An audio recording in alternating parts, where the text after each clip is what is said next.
Hello friends, मैं हूं CA इरशाद खान। आज आपसे एक पर्टिकुलर टॉपिक के बारे में बताना चाहता हूं, जो है एक टैक्स, एक तरीके का टैक्स है जो इनकम टैक्स ने कुछ सालों पहले इंट्रोड्यूस किया था, 10-15 साल पहले या उससे पहले, जिसका नाम है TDS, जिसको कहते हैं tax deducted at source. TDS क्या है एक्चुअली? TDS पहले क्या होता था कि लोग कोई भी ट्रांजैक्शन करते थे और टैक्स गवर्नमेंट को भरते ही नहीं थे, तो गवर्नमेंट ने एक कॉन्सेप्ट निकाला TDS मतलब ये इस तरीके का टैक्स है कि जब इंसान ट्रांजैक्शन कर रहा है, कोई भी असेसी, मतलब इनकम टैक्स की भाषा में एक आम इंसान को असेसी बोलते हैं, जो टैक्स का पेमेंट करता है। तो कोई भी इंडिविजुअल जो इंडियन रेसिडेंट है, नॉन रेसिडेंट है, कोई भी है, अगर कोई ट्रांजैक्शन वो कर रहा है तो उस ट्रांजैक्शन के वक्त ही गवर्नमेंट बोलती है आप इतना अमाउंट, इतना परसेंट उस वैल्यू पर जो टैक्स बनता है वो टैक्स हमें जमा करा दो काट करके, जिसको कहते हैं TDS। उसी में से एक तरीके का टैक्स है जो जब प्रॉपर्टी हम बेचते हैं, प्रॉपर्टी को ख़रीदते हैं, उस वक्त एक तरीके का टैक्स आता है, एक तरीके का TDS है जो सेक्शन 194IA में कवर्ड होता है। अब इस सेक्शन में क्या है, इस बारे में आपको मैं डिटेल बताना चाहता हूँ। इंडिया में अगर कोई भी इंसान एग्रीकल्चर लैंड छोड़ के, एग्रीकल्चर लैंड मतलब सबको ही पता होगा, खेती बाड़ी की ज़मीन, वो लैंड छोड़ के अगर कोई भी आप रेसिडेंशियल प्रॉपर्टी या कमर्शियल प्रॉपर्टी या कोई भी लैंड, रेसिडेंशियल, कमर्शियल या कोई भी land except agriculture land, land में भी दो कैटेगरी है। अगर एग्रीकल्चर लैंड है तो उस पर ये सेक्शन एप्लीकेबल नहीं है, मतलब अगर आप एग्रीकल्चर लैंड खरीदोगे, बेचोगे तो उस पर TDS का क्लॉज नहीं लगता, आपको TDS काट कर गवर्नमेंट को पे करने की ज़रूरत नहीं है। लेकिन एग्रीकल्चर लैंड छोड़ के अगर नॉर्मल लैंड भी आप बेच रहे हो, खरीद रहे हो, तो वहाँ पर भी ये TDS एप्लीकेबल हो जाता है। अब ये सेक्शन क्या बोलता है, 194IA, अगर आप कोई भी प्रॉपर्टी, कमर्शियल, रेसिडेंशियल या लैंड एक्सेप्ट एग्रीकल्चर लैंड, वो अगर कोई इंसान बेच रहा है और सामने वाला ख़रीद रहा है और उसकी वैल्यू, उसकी क्या है, कंसिडरेशन, उसकी जो वैल्यू है, कंसिडरेशन है, जितने पे तय हो गया है कि हम आपको इतने वैल्यू पर बेचेंगे, आप इतने वैल्यू पे ख़रीदोगे, उसको कहते हैं कंसिडरेशन इनकम टैक्स की भाषा में। तो वो जो कंसिडरेशन है, अगर वो 50 लाख रुपया है या 50 लाख से ज़्यादा है, याद रखिए 50 लाख या तो 50 लाख से ज़्यादा है, तो वहाँ पर आपको TDS काटना पड़ेगा। अब किसको TDS काटना पड़ेगा? जो प्रॉपर्टी को ख़रीद रहा है। एक्चुअली TDS काटता कौन है? जो पेमेंट करता है। तो इस केस में पेमेंट कौन करेगा?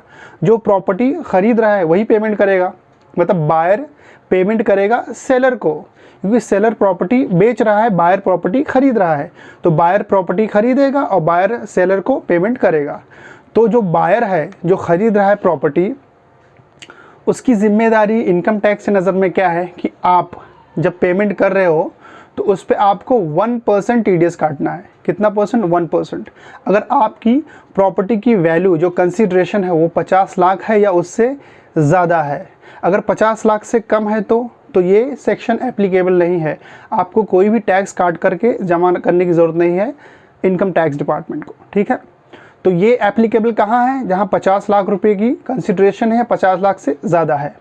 तो अगर फॉर एग्जांपल आप समझ लीजिए कि आप प्रॉपर्टी बेच रहे हैं, आप प्रॉपर्टी बेच रहे हैं और सामने वाला ख़रीद रहा है, ठीक है। तो सामने वाला मान लो मिस्टर राज है, राज को आप प्रॉपर्टी बेच रहे हैं, राज प्रॉपर्टी ख़रीद रहा है। तो राज की ज़िम्मेदारी ये बनती है कि जब वो आपको पेमेंट करेगा तो उसमें से 1% वो TDS काट करके आपको पेमेंट करेगा। फॉर एग्ज़ाम्पल आपने अपना घर बेचा, किसको? राज को बेचा। अब वो घर की कीमत कितनी थी? 80 लाख, 80 लाख रुपया। अब 80 लाख 50 लाख से ज़्यादा है, ठीक है। तो 80 लाख का 1% जो होता है वो 80,000 होता है, 80,000 रुपये।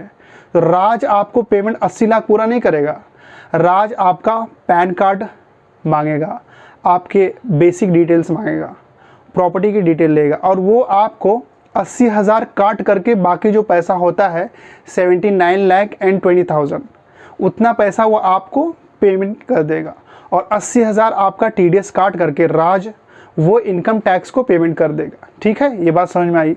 अब राज ने जो इनकम टैक्स को 80,000 रुपया पे किया उसको कहते हैं टीडीएस, वही सेक्शन 194A में कवर्ड होता है। अब वो चाहे रेसिडेंशियल प्रॉपर्टी आपने बेचा हो, चाहे कोई कमर्शियल प्रॉपर्टी बेचा हो, चाहे कोई लैंड बेचा हो, एग्रीकल्चर लैंड को छोड़ के, क्योंकि एग्रीकल्चर लैंड पे ये सेक्शन एप्लीकेबल नहीं आता है और वहाँ पे कोई भी टैक्स काटने की, पे करने की ज़रूरत नहीं होती है। ठीक है, तो ये चीज़ आई होप आपको समझ में आ गया होगा। लेकिन ये जो 1% रेट है टीडीएस का, ये तो नॉर्मल है, बट क्योंकि कोविड-19 में प्रॉपर्टीज़ की वैल्यू बहुत डाउन हो गई, इकोनॉमी बहुत डाउन हो गई थी, तो गवर्नमेंट ने सोचा कि कुछ हम इस रेट में कंसेशन लाते हैं।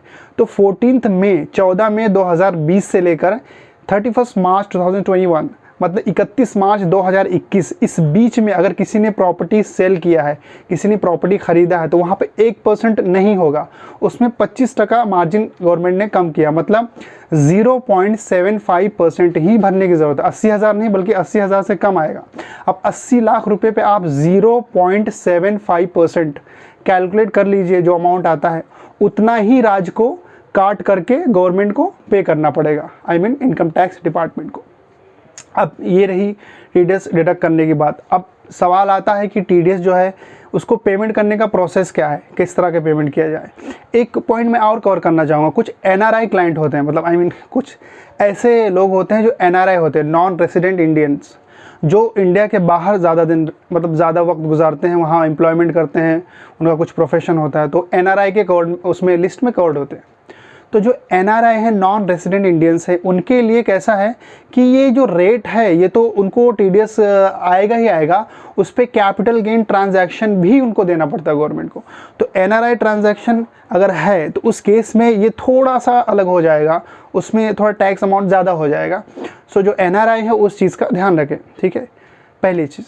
दूसरी चीज़ क्या है कि ये अब जो पेमेंट करेगा राज, ये किस तरीके से पेमेंट करेगा। ऐसा है कि बैंक अकाउंट में गया पे कर दिया होगा, नहीं, ऐसा नहीं है। एक कॉन्सेप्ट होता है कि कोई इंसान अगर टीडीएस डिडक्ट कर रहा है तो उसको टैन कार्ड नंबर लेने की ज़रूरत है। जैसे पैन होता है वैसे टैन होता है, टैक्स अकाउंट नंबर टैन होता है। तो इस केस में गवर्नमेंट ने बोला कि टैन लेने की ज़रूरत नहीं है, आपका जो पैन कार्ड है ना, पैन कार्ड के बेसिस पे ही आप पे कर दो और गवर्नमेंट एक्सेप्ट कर लेगी। अब मिस्टर राज जो है वो गवर्नमेंट के प्रोसेस के थ्रू अगर जाएगा, अपने सीए को अप्रोच करेगा, तो उसका सीए एक फॉर्म होता है 26 QB फॉर्म वो फिल करेगा, उसमें प्रॉपर्टी के डिटेल्स डालेगा। ठीक है, कितना वैल्यू पे ट्रांजैक्शन कंसीडरेशन कितने पे डन हुआ है, कितने पे दोनों के बीच में तय हुआ है कि कितने पे प्रॉपर्टी खरीदना है और बेचना है, उस पर टीडीएस का अमाउंट कितना आता है। तो ये सब कैलकुलेशन करके वो एक समरी फाइल बनाएगा और उसका सीए या राज खुद कर सकता है अगर वो करना चाहता है, तो उसमें सब डिटेल डाल करके और उसका पेमेंट कम रिटर्न चालान होता है वो उसको पे करना पड़ेगा, NSDL की वेबसाइट से होता है। ठीक है, अच्छा ये पेमेंट कभी करना है, ये पेमेंट करना है विदिन 30 डेज़। विदिन 30 डेज़ मतलब जिस महीने में आपका अग्रीमेंट साइंड होता है।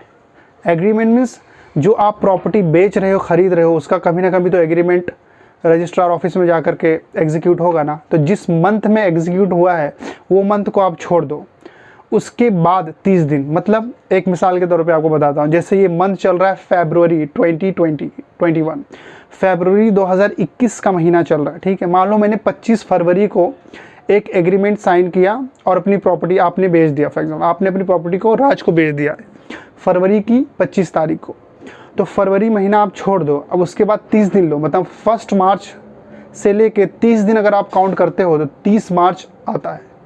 तो आपके पास समझो 30 मार्च तक का टाइम है कि जो आपने प्रॉपर्टी ख़रीदा है, जो राज ने प्रॉपर्टी ख़रीदा है, उस पर टीडीएस काट करके गवर्नमेंट को पे करना होता है, इनकम टैक्स डिपार्टमेंट को। अगर राज ऐसा नहीं करता है, 30 दिन के बाद वो डिले पेमेंट करता है, तो होगा क्या, उस पर फिर इंटरेस्ट अमाउंट पे करना पड़ेगा और बहुत सारे प्रॉब्लम्स होंगे। ठीक है, अब राज जो भी पेमेंट करेगा टीडीएस का, क्योंकि आपका पैन कार्ड नंबर उसने ले लिया है, तो आपके पैन कार्ड के डिटेल्स में डालेगा तो एक फॉर्म जनरेट होगा जिसको कहते हैं फॉर्म 16B। फॉर्म 16B राज को मिलेगा, राज फाइल करेगा रिटर्न चालान 26 QB में, तो उसको एक फॉर्म मिलेगा फॉर्म 16B, वो आपको प्रिंट आउट निकाल के देगा। ठीक है, आप अपने 26A में भी इस चीज़ को दे सकते हैं, वहाँ पे भी टीडीएस का अमाउंट रिफ्लेक्ट होगा। अब जब आप अपना रिटर्न फाइल करोगे तो वहाँ पे ये TDS अमाउंट आपको एज इट इज़ जितना भी रहेगा मिल जाएगा। अगर आपकी कोई टैक्स लाइबिलिटी है तो एडजस्ट होकर आपको बैलेंस अमाउंट रिफंड हो जाएगा। अगर आपकी कोई टैक्स लाइबिलिटी रिटर्न फाइलिंग की नहीं है, रिटर्न फाइल करते वक्त, तो आपको पूरा का पूरा पैसा रिफ़ंड हो जाएगा, गवर्नमेंट आपको रिफ़ंड कर देगी। ये कुछ पॉइंट्स थे आपको।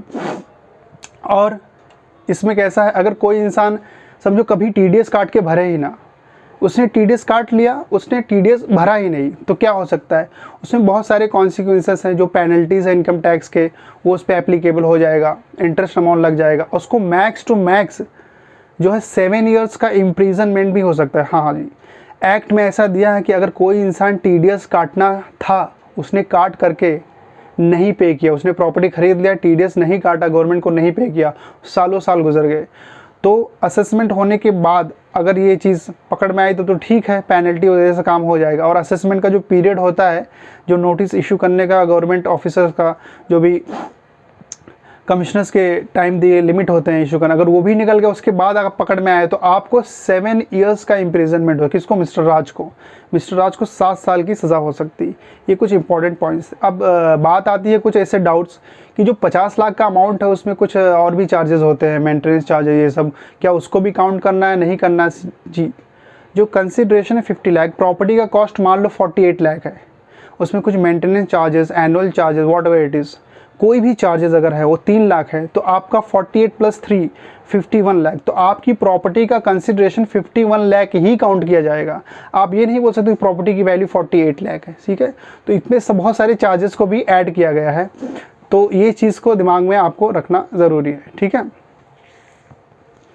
और आपको TDS कब काटना है? आपको TDS जब आप प्रॉपर्टी का डीड एग्जीक्यूट कर रहे हो तब, या फिर आपने समझो एडवांस पेमेंट किया है तो एडवांस पेमेंट के वक्त भी उसको TDS काटना पड़ेगा। फॉर एग्जांपल, आपकी प्रॉपर्टी खरीदनी थी फरवरी 25 फरवरी 2021 को आपको प्रॉपर्टी बेचना था, राज को खरीदना था, लेकिन कुछ एडवांसेस उसने जनवरी में ही दे दिए। आपको राज ने कुछ एडवांस अमाउंट जनवरी में दे दिया, तो ऐसा नहीं है कि आपको फरवरी में काटना है, आपको जनवरी में ही TDS काटना है। किसको? राज को।